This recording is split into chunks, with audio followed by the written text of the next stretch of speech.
আজকে ৩-৪ রাত ধরে আমরা ঘুমাইতাম পাই না চোরের লেগা। রাত্রে বাজে ৩টা, আমি এই চোর দেখার লেগা বসে রয়েছি। প্রত্যেক দিনের মতো আজকেও আইসে বাড়িতে। আমি দেখার সাথে সাথেই মোবাইলে ভিডিও চালু করছি। দেখেন আস্তে আস্তে বাড়িতে ঢুকতে আছে আর দেখতে আছে কেউ আছে কিনা।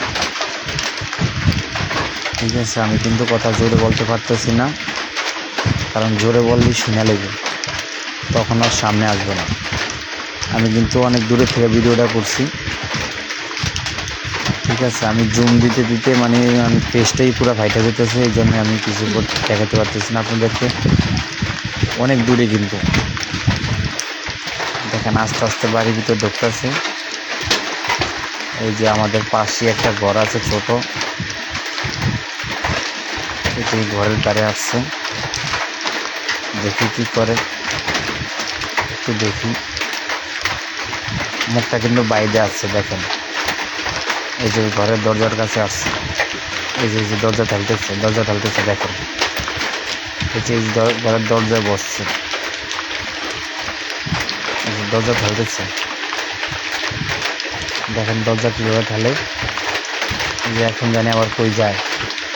আমি কিন্তু জোরে কথা বললে কিন্তু শোনা লেগে। এই যে পাশে মুরগি হাঁস পালে, এই যে মুরগার খোপ, হ্যাঁ এই যে মুরগার খোপ উঠতেছে। এই যে মুরগা নেওয়ার জন্য মনে হয় বলতেছে নাকি জানি না, আমি জোরে চিলানো মারতে পারতেছি না। দেখেন কি করে, দেখেন আমি কিন্তু জোরে কথা বলে শোনা লাগবে, তাই আমি জোরে কথা বলি না। দেখেন, আর চোর হলেও খুব শিক্ষিত চোর আমার মনে হয়, জুতা ফাট দিয়ে আসছে। বয়সটা বেশি না, কমই মনে হয়।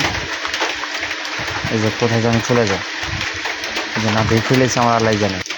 ভিডিও আর এখন করুন না, দেখতে পারি কিনা একটু দেখে